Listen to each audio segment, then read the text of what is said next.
High hello welcome back to my channel. मी सुप्रिया आणि सुप्रियाज ब्लॉगमध्ये तुमचं मनापासून स्वागत आहे. तर सगळ्यांना श्री स्वामी समर्थ. स्वामी महाराज तुमच्या मनातल्या सगळ्यांच्या चांगल्या इच्छा लवकरात लवकर पूर्ण करत ही त्यांच्या चरणी मनापासून प्रार्थना.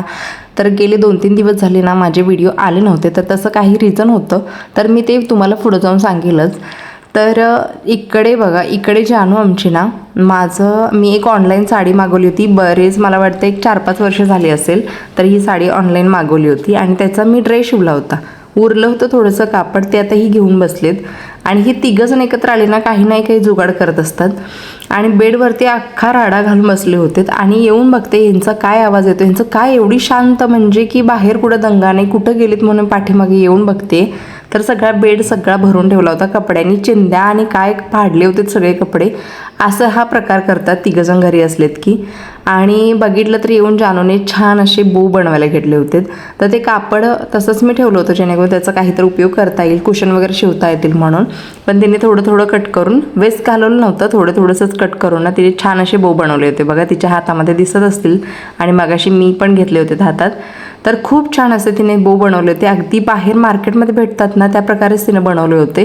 तुम्ही पाहिलं असेल की बाहेर ते बाजारात भेटतात. हल्ली ती नवीन ट्रेंड आलेला आहे, केसांच्या पेक्षा मुली आता ते हातातच घालतात, असा ट्रेंड आलेला आहे त्याचा. आणि खूप छान दिसतात केसामध्ये घातल्यानंतर. मला हे म्हणजे आवडतात. तर मध्ये ती माझ्या मागे लागली होती डीमार्टमध्ये गेल्यानंतर की घेऊया म्हणून. नको म्हटलं, आपण बाळ घरी आहेत अजून ऑलरेडी ते, आणि नको म्हणून मी तिला घेऊ दिले नव्हते. तर तिनं ते ना घरी मागच्या वेळेस एकदा बनवले होते. तर आणखीन त्याच्यात चांगलं म्हणजे हे प्रयत्न करून तिने चांगले बनवले. तिने हातावरती हातशिलाई घालून ना ते बो बनवलेले आहेत. पुढे जाऊन मी तुम्हाला दाखवेल, माझ्या डोक्यामध्ये तिनं घातलेले आहेत. तर ब्लॉगमुळे का असे ना, यूट्यूबमुळे का असे ना, कडधान्य भिजत घालणं हे आता डोक्यात राहते, लक्षात राहते. त्यामुळे काय झाले की आठवडी बाजार ज्यावेळी भाजीपाला आणतो ना त्यासोबतच मी लागलंच हे धान्य म्हणजे कडधान्य पण भिजत घालते. आणि आठवड्यातून 2 वेळा किमान मी ठरवले की आठवड्यातून 2 वेळा कडधान्य ही घरी बनवायचीच. प्रत्येक वेळा भाजीपालाच बनवायचा असं काही नाही. त्यामुळे 2 वेळा आठवड्यातून कडधान्य बनवायची. नॉनव्हेज काय आमच्यासारखं नसतं, त्यामुळे कडधान्य 2 टाईम आणि अंडी वगैरे असतात. तर अंडी 1 दिवस आणि कडधान्य 2 दिवस आणि उरलेले मग भाजीपाला जो काय असेल ते त्याच्यामध्ये ॲडजस्ट करायचं. असं आठवडा मी नियोजन करून ठेवले की आठवड्याचं बाबा हे असं करायचं, असं रुटीन ठेवायचं.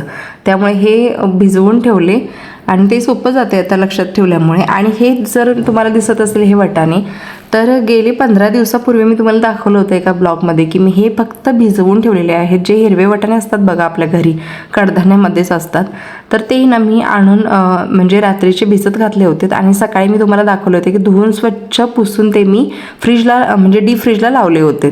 त्यामुळे ते इतके छान राहिले होते की म्हणजे तुम्हाला एनीटाईम कधीही तुम्ही भातामध्ये वगैरे वापरू शकता. आणि हे इकडे मी बो घालून दाखवते बघा, तिने माझ्या डोक्यामध्ये घातला होता आणि खूप सुंदर असा दिसत होता. मला तर खूप आवडला. आणि थोड्या वेळात स्वयंपाक करताना मी तो असं टांगून पण ठेवला. आणि त्याच्यामुळे काय होते की केस वगैरे ना तुटत नाहीत त्या बोमुळे. आणि इकडे मला आज बनवायचा होता, म्हणजे आम्ही नेट्रल म्हणतो पण सोयाबीनचा राईस बनवायचा होता. आणि त्यासाठी जारूला इकडे मी दुकानात पाठवलं होतं. दुकान अगदी जवळ आहे, एक मिनिटाच्या अंतरावरती आहे दुकान. तर त्याला मी सांगितलं होतं की नेट्रेलचं पॅकेट घेऊन ये. तर तो नेट्रेलचं पॅकेट घेऊन आला नाही, तो पनीरचं पॅकेट घेऊन आला. आणि त्याचा असं आहे की प्रत्येक गोष्ट जर त्याला काही सांगायची असेल तर लिहून द्या. लिहून प्रत्येक गोष्ट आपण द्यायला तो अजिबात विचार करायचा किंवा असं डोक्यात ठेवून जायचं असं काय बघत नाही. त्यामुळे मी त्याला काही नाही म्हटलं, तुला मी लिहून वगैरे काय देणार नाही, तू डायरेक्ट जायचंच आणि घेऊनच यायचं. मग त्याच्यानंतर त्यानं परत एकदा फेरी घातली. आता चिडलाय माझ्यावरती, रागाने आणून टाकली बघा. आणि एक आणलं नाही, नेट्रेलचं पॅकेट घेऊन आला आणि कोथिंबीर आणली नाही, कारण कोथिंबीर संपली होती माझ्याकडची. तर अशी ही पोरं आहेत, अजिबात ऐकत नाहीत. ऐकलं म्हणजे ऐकतात, नाही म्हणजे काहीच नाही. आणि ही बघा, ज्यावेळेस मी स्वयंपाक वगैरे काय बनवत असते ना तोपर्यंत ही किचनमधनं हलत नाही. ही माझ्याजवळच असते. अगदी मी सोप्या जाऊन बसले ना तर ती तिथं येऊन बसते. बेडरूममध्ये गेले तर त्या बेडरूममध्ये येऊन बसणार. तुम्हाला प्रत्येक ब्लॉगमध्ये वगैरे तुम्हाला दिसली असेल ती.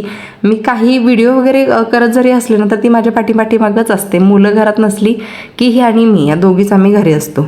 तर इकडे पाणी उकळायला ठेवले ते भातासाठी एकीकडे, आणि एकीकडे ठेवले ते गरम पाणी. सध्या तरी आम्ही गरम पाणी उकळूनच पितोय, सगळ्यांनाच देते, बाटल्या भरून वगैरे गरम पाण्याच्याच देते. तर इकडे मला सोयाबीन राईस बनवायचा आहे, ज्याला की आपण नेट्रेल म्हणतो आपल्या इकडे गावाकडे. तर मी ते थोडंसं पाण्यात थंड पाणी घातले आणि गॅसवरती गरम करून घेणार आहे. ते तुम्ही पण बनवत असालच, पण मी जे घरच्या घरी जे साहित्य आहे अवेलेबल आहे त्यामध्येच बनवणार आहे. अजून ह्यात बरंचसं काही ॲड करू शकत असतो आपण, म्हणजे शकलो असतो, पण मी असं काय करणार नाही. जे आहे त्याच्यामध्येच घालणार आहे, कारण भाजीपाला संपला होता आणि अजून समोर यायचं होता.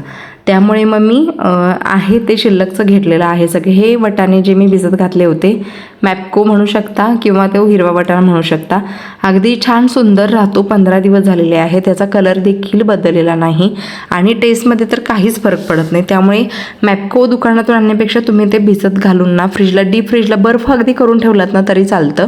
ऐन टायमिंगला फक्त घ्यायचं. इकडे बटाटे होते, बटाटे मी चिरून घेतलेत आणि उभा कांदा चिरून घेतला आहे. आता इकडे मला फोडणी घालायची आहे, तर मी कुकर घेतला आहे. तर कुकरला सिट्टी होत नाही, पण तरी देखील या कुकरमध्ये चांगला भात होतो. तर त्या कुकरमध्ये ना तेलामध्ये मी अर्धा चमचा जिरं आणि अर्धा चमचा मोहरी घातलेली आहे आणि कांदा जो उभा चिरलेला आहे तो देखील घातलेला आहे. त्याच्यानंतर ना मी हे वाटाणे चांगले स्वच्छ धुवून घेतलेले आहेत. बटाटा आणि वाटाणे चांगले स्वच्छ पाण्याने धुवून घेतले आणि मग मी त्याच्यानंतर त्याच्यामध्ये ॲड करते. आता हे चांगलं आपलं लालसर होईपर्यंत चांगलं भाजून घ्यायचं आहे. त्याच्यामध्येच मी थोडंसं आलं लसणाची पेस्ट जी विकत आणली आहे ती घालते आहे, घरात केलेली नाही आहे. पण आलं लसूण पेस्ट घालताना एक नेहमी बघितल्याशिवाय अजिबात घालायचं नाही, कारण किती दिवसाची एक्सपायरी जरी आपण बघितली असली डेट, तरी देखील आपण चेक केल्याशिवाय मसाला आणि जी आलं लसणाची पेस्ट आहे ती घालायची नाही कधीच. जरी तुम्ही सुका मसाला जरी आणला म्हणजे गरम मसाला वगैरे, तर पॅकेटमधनं डायरेक्ट भाजीत घालायचं नाही, तर हातावरती घेऊन आधी चेक केल्याशिवाय घालायचं नाही, कारण त्याच्यामध्ये बुरशी वगैरे पण होऊ शकते. खूप दिवसाचा असलेला आपल्याला तो लक्षात येत नाही, त्यामुळे चेक केल्याशिवाय कुठलंही घालायचं नाही. त्याच्यानंतर मी त्याच्यामध्ये लाल तिखट मला खूप आवडतं आणि ह्याच्यामध्ये ह्या सोयाबीनच्या राईसमध्ये ना थोडंसं एक्स्ट्राचंच लाल तिखट घालायचं आणि म्हणजे त्याचा म्हणजे प्रत्येक राईसला, प्रत्येक तांदळाला त्याचं ते टेक्स्चर लागतो आणि चव येते. कमी जर टाकलं ना लाल तिखट तर तुम्हाला ती चव येणार नाही, त्यामुळे थोडंसं एक्स्ट्राचाच 1 चमचा टाकायचा. त्याच्यानंतर मी उभा चिरलेला टोमॅटो आता सोयाबीनमध्ये घातलेला आहे. ज्यावेळी मी चटणी वगैरे घालून झाल्यानंतर, आधीच घातला नाही तर मग तो असं बिलबिलीत होतो. त्याच्यानंतर धुतलेले तांदूळ ॲड केले आणि चांगलं मीठ वगैरे घालून चांगलं आता परतवून घेते. हे बघा, कलरवरून लक्षात येत असेल, ह्याच्यामध्ये कुठलाही ॲडिशनल कलर मी वापरलेला नाही आहे, फक्त लाल तिखट, हळद वगैरे घातलेली आहे, त्याच्यामुळे त्याला छानसा कलर आलेला आहे. ह्याच्यावरती तर्रीसुद्धा सुटेल, तुम्हाला दिसेल थोड्या वेळाने, त्यामुळे तो खूपच मस्त लागतो. आता कोथिंबीर माझ्याकडे नव्हती, ज्या काही 2 काड्या होत्या शिल्लक, कारण ही 15 दिवसापूर्वीची कोथिंबीर आहे आणि तेवढीच उरली होती. तर खूप छान असा भात. आता ह्याला सिट्टी होत नाही, पण तरी देखील थोडंसं काळजीपूर्वक बघावं लागतं. झाकण उघडता येतं. तर मी 1-2-3 वेळा झाकण उघडून बघितलं, तर पाणी वगैरे मी आधीच घालताना व्यवस्थित घातलं होतं, त्यामुळे घालायची आवश्यकता काय लागली नाही आणि सुंदर मस्त असा भात झाला होता. खूपच छान, टेस्टला तर खूपच छान लागतो. ह्याच्यामध्ये कुठलीही आमटी वगैरे किंवा पातळ भाजी, घटभाजी काही घ्यायची गरज नाही. फक्त तुम्ही त्याच्यावरती असं तूप घालायचं भातावरती आणि सोबत कांदा आणि लिंबू, बस. एकदा टेस्ट करून बघा हा राईस कसा लागतो, खूपच छान लागतो. तुम्ही म्हणाल की भाजी भाकरी नको, असाच बनवा. आणि आमच्या घरात बऱ्यापैकी आठवड्यातून एकदा तरी भाताचे प्रकार हे होतातच वेगवेगळे. अगदी साधा भातापासून म्हणजे वरण भात देखील आम्ही एखाद दिवस करतो, किंवा असा फोडणीचाच भात करावा असं काही नाही. वरण भात करतो, कधी दाल खिचडी करतो, कधी असा सोयाबीनचा काही घालून मी मसुरा देखील घालून एखाद्या वेळेस करतो, पण आठवड्यातून एक दिवस फक्त भात हा असतोच. त्याच्यानंतर जेवण वगैरे झाल्यानंतर डोकं खूप दुखत होतं, त्यामुळे आरूला म्हटलं थोडंसं मालिश करून दे. तर त्यानं ऐकलं मात्र, कारण कधी सांगितलं ना त्याच्या मूडवर असतं, कधी तो ऐकतो, कधी नाही ऐकल्यासारखं करतो. त्यामुळे छान असं त्यानं मालिश करून दिली. तर हा जो दिवस आहे तो आहे दुसऱ्या दिवशीचा, म्हणजे रविवारचा.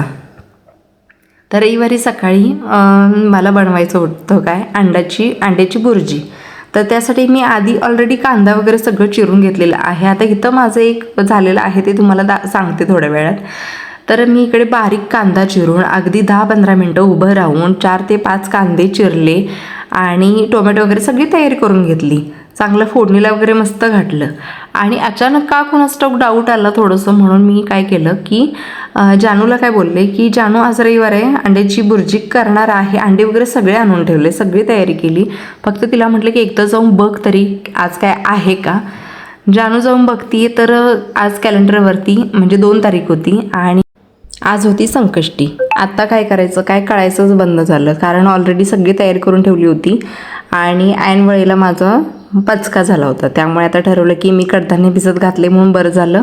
तर आता म्हटलं त्याच्यामध्ये जशी होईल तशी आता ॲडजस्ट करून घ्यायची, म्हणून त्याच्यामध्ये मी वरणा ॲड केला. मूग वगैरे घालणार होते पण मुगामध्ये जास्तच किचकिच होईल म्हणून मी मूग घातले नाहीत. तर म्हटलं वरणाच घालून बघूया कसा लागतोय, म्हणून मग मी वरणा ॲड केला त्याच्यामध्ये. आणि डब्याला भाजी द्यायची होती त्यामुळे काळजी तर लागत होती की आता हे कसं होते, कारण डबे दिले मुलांचं काही नाही, पण यांना ज्यावेळी डबा देतो त्यावेळेला त्यांच्यासोबत 2-3 जण जेवायला असतात, त्यामुळे डब्बा देताना विचार करून द्यावा लागतो. त्यामुळे भाजी कशी होते काय माहिती ह्या टेन्शनमध्ये होते. पण दुपारी मी जेवायला बसले त्याच्यानंतर बघितल्यानंतर भाजी खूप छान झाली होती. कांदा जास्त घातला म्हणून त्याच्या चवीत कुठलाही फरक पडला नव्हता, उलट जास्त चांगली झाली होती इतर वेळेपेक्षा, आणि त्यामुळे जरासं धीर आला. तर इकडे मी भाजीत पाणी थोडंसं घालून ते शिजायला ठेवलं आणि सकाळच्या इकडे ना 9 वाजले असतील आणि आरवचे मित्र आले होते. हे आरूचे मित्र आहेत, बेस्ट फ्रेंड आहेत. आणि आज 2 तारीख संकष्टी पण आज होती आणि फ्रेंडशिप डे पण आज होता. 2 ऑगस्टचा हा व्हिडिओ आहे. हात खाली कर की. काय घेऊन आले सर? शिंदा शोभाताईंचं पीस द्यायला गेलेलो, तिने आपले दिलेत मामा भाजते गरम आहे. कुणी दिले? इकडे अर्णवचे मित्र रिया परी वगैरे सगळे गोळा झाले होते आणि यांचा नुसता चालू होता धिंगाणा की ते फ्रेंडशिप बँड बांधायसाठी. आणि त्यांना बघून खरंच मला लहानपणीचे माझे दिवस आठवले, कारण आमच्या वेळेसुद्धा हे बँड भेटत होते गावामध्ये आणि असंच आम्ही पण एकमेकींच्या घरी जाऊन मैत्रिणींच्या ना आम्ही बांधत होतो. दुसऱ्या दिवशी शाळेत गेल्यानंतर बांधत होतो, त्यामुळे ते दिवस परत ताजे झालेत. आणि खरंच यांना बघून ना मैत्रिणींची आठवण आली. आता मैत्रिणी माझ्या कोण कुठे आहेत, कुठं म्हणजे लग्न करून मी गावामध्येच आहे पण माझ्या मैत्रिणींना त्या बाहेरगावी आहेत, त्यामुळे मिस करते त्यांना.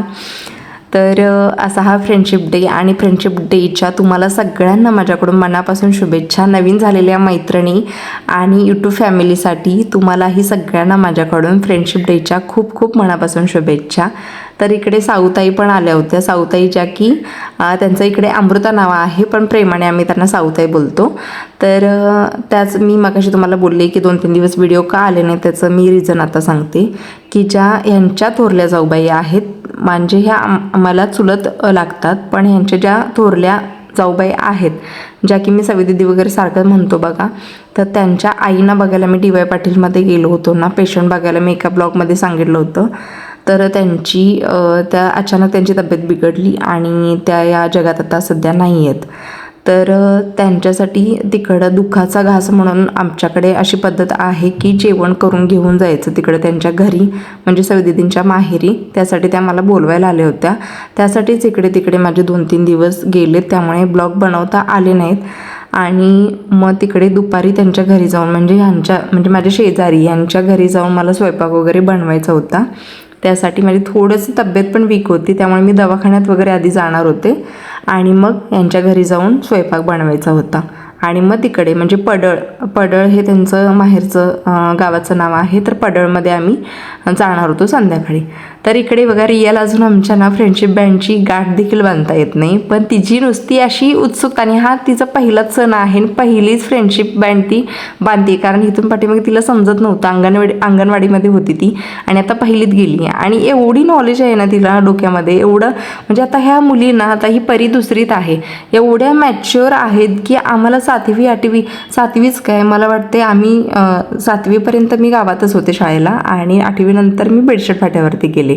तर आम्हाला एवढं नॉलेज नव्हतं एवढं की ह्या पोरींना आता आहे. इकडे आरूने आमच्या टप्पीला पण फ्रेंडशिप बँड बांधला आणि ती पण छान अशी बांधून घेत होती, शांत बसली होती बांधून घेताना, पण तिला नक्की काय कळत नव्हतं की काय बांधले, त्यामुळे तिला वाटलं की काय करते, ती गाठ सोडायचा प्रयत्न करत होती पण तिला काही सुटली नाही. आणि अख्खा दिवस असा फ्रेंडशिप डेमध्येच गेला. आमचं संक्रांतीला पण असंच व्हायचं की मैत्रिणींना गिफ्ट द्यायला आम्ही दिवसभर अख्खा असं ना बाहेर फिरण्यात घालायचं. तसंच आमचा आरूने माझ्या हातात फ्रेंडशिप बँड बांधली. खरंच खूप छान वाटलं की बाबा कोण नाही पण आरू तरी आहे, आणि मुलगा आणि मुलगी ही आपली पहिले आणि पहिले म्हणजे मित्रच असतात आणि त्यांना मित्रासारखंच ट्रीट केलं तर ते आपल्याला पण इझी जातं त्यांना समजावायला काही गोष्टी. त्यामुळे आरू तर माझा लाडका आहेच, जानोई पण आहे. तर आरूनं फ्रेंडशिप बँड बांधल्यानंतर खरंच खूप मस्त वाटलं. आणि इकडे सगळं झाल्यानंतर मग मी बाहेर जाऊन आले, दवाखान्यात जायचं होतं मला. तर तिकडनं जाऊन मी म्हणजे जायला निघाले होते आणि बाहेर पाऊस काय पडूच देत नव्हता, त्यामुळे मी थांबले होते. तर आता जो ब्लॉग बघताय तो तिसऱ्या दिवशी म्हणजे सोमवारचा आहे आणि सोमवारी यांनी सुट्टी घेतली होती. सोमवार आहे आणि हे आणि मी ना चाललोय बिडामधलं बाजार मी एक ब्लॉगमध्ये दाखवलंय बघा. तर त्याच बाजारामध्ये ना ते आणि मी आता चाललोय कारण त्यांनी आज सुट्टी घेतलेली आहे. तर आज जानूला सोबत घेऊन जाणार नाही, ह्यांच्यासोबत मी जाणार आहे. तर चला जाऊया मग बिडातला बाजार थोडासा एन्जॉय करून येऊया.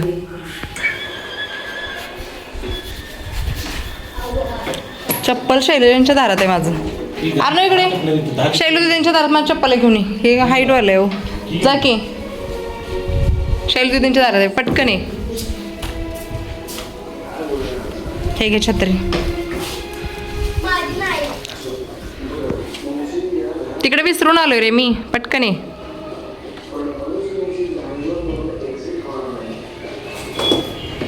हे पण ठेवा आतमध्ये, नको हातात.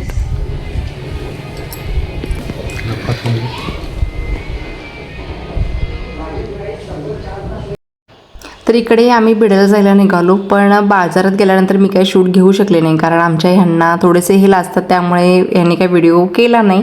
त्यामुळे ठीक आहे म्हटलं. परत रिटर्न आलो आणि बेडशेट फाट्यावरती आम्ही इकडे श्री A to Z असं ह्या दुकानाचं नाव आहे, A to Z. तर इथे थोडंसं गिफ्ट शॉपी आहे, गिफ्ट मॉल आहे, बरंच काही यांच्याकडे गिफ्ट तुम्हाला जर हवं असेल तर खूप यांच्याकडे व्हरायटी आहे. खूप छान छान गोष्टी आहेत आणि खूप चांगलं जमवून देतात. असं नाही की खूप त्यांचे रेट महाग आहेत, चांगले पटवून योग्य ते दर देतात. त्यामुळे भरपूर गर्दी असते यांच्या दुकानात आणि आम्ही इकडेच येतो काही न्यायचं असेल तर मला थोडं घरातलं साहित्य घ्यायचं होतं, तर तेच मला खरेदी करायचं होतं. आणि यांचे पार्टिशन आहेत, लेडीजचं जे काय आहे मटेरियल वगैरे तर ते तुम्हाला पलीकडे भेटेल आणि इकडे सगळं गिफ्ट्स वेअर आहे. तर असं छानसं दुकान आहे आणि छान आहेत ही दोघंही, खूप छान तुम्हाला पटवून वगैरे देतात. तुम्हाला कोणाला हवं असेल तर बेडशेट फाट्यावरती श्री A to Z असं ह्या दुकानाचं नाव आहे, Shri A to Z mall gift shoppe. तिथे तुम्ही नक्की एक दिवस आवर्जून भेट द्या. तर त्याच्यानंतर आम्ही घरी वगैरे आलो. त्याच्यानंतरचा हा मंगळवारचा दिवस आहे आणि मंगळवारी आरू इकडे मोबाईल घेऊन काय काय चालू होतं तर चिमण्यांना तांदूळ घालण्यासाठी तो धडपडत होता. आणि ह्या ज्या चिमण्या तुम्हाला दिसत आहेत ना तर ह्या ऑस्ट्रेलियन चिमण्या आहेत, पिवळ्या आहेत. त्या अगदी फक्त पावसाळ्यामध्येच येतात. आणि जी मी परवा अंडी आणून ठेवली होती फ्रीजला लावून ती मी आज बनवते आहे मंगळवारी डब्यांच्यासाठी सगळ्यांच्यासाठी. तर मस्त अशी भाजी बनवली होती, पण त्याचा मी व्हिडिओ काही शूट केला नाही कारण गडबडी असते, सकाळचे सगळ्यांचे डबे असतात, तिघांचे पण ह्या डबे असतात, त्यामुळे गडबड असते, त्यामुळे त्याच्यामध्ये शूट केलं नाही. पण हा मोबाईल घेऊन याचं काय काय चालू होतं.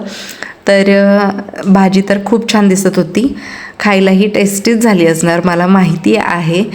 तर त्याच्यानंतर ना हे वगैरे सगळे केलेत. त्याच्यानंतर आमचं हे बाहेरचा एरिया आहे पार्किंगमधला आणि मला पण माहिती नव्हतं, मी आतमध्ये होते तर इकडे गारवा सोडण्याचा कार्यक्रम चालू होता, जे की पलीकडं आमच्या घर बांधायला चालू आहे ना, आमचे म्हणजे भाऊबंदच आहेत, भाऊकेतलेच आहेत, त्यांचं घर बांधायला चालू आहे आणि त्यांचंच आज म्हणजे उद्या स्लॅप आहे त्यांचा, तर त्याचाच गारवा होता आणि सगळ्या जमा झाल्या होत्या.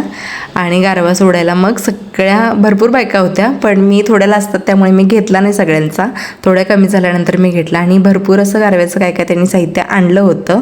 आणि हा आहे सीझर, ह्याचं नाव सीझर आहे. हा माझे जे पलीकडचे चुलत दीर आहेत त्यांचा तो आहे. तर असेच केलेत माझे हे 2-3 दिवस. काही यात 2-3 दिवसाचा ताळमेळ काही नव्हता, त्यामुळे मला व्हिडिओ बनवताही आले नाहीत आणि अपलोडही करता आले नाहीत. तर इथून पुढे व्यवस्थित करण्याचा प्रयत्न करेल, पण कामाच्या इकडे तिकडे व्यापातून जसं जमेल तसं मी करण्याचा प्रयत्न करते आहे. आणि तुम्ही जे माझ्या व्हिडिओना प्रेम देताय, आवर्जून मला फोन करून माझ्या जी मावस भावाची मुलगी आहे सोनू, तिने तर मला अक्षरशः फोन करून सांगितलं की आत्तू रेसिपीज तुझ्या आवडतात, रेसिपीज करते म्हणून. तर कुठलीही रेसिपी माझी फसत नाही असं वगैरे मला सांगितलं. तर सोनू थँक्यू सो मच. आणि तुम्ही बाकीचे पण सगळे जे माझे कोण व्हिडिओ बघताय ते मला ज्या व्हिडिओंना माझ्या प्रेम देत आहे त्याबद्दल मनापासून खूप खूप धन्यवाद. आणि असंच तुमचं प्रेम माझ्या व्हिडिओंना इथून पुढे देखील मिळू दे, अशी साथ तुमची मिळू दे हीच तुमच्याकडून अपेक्षा आहे. तर असं व्हिडिओचं एंड आता इथंच करते आणि पुन्हा भेटू उद्याच्या नवीन एका ब्लॉगमध्ये. तोपर्यंत बाय.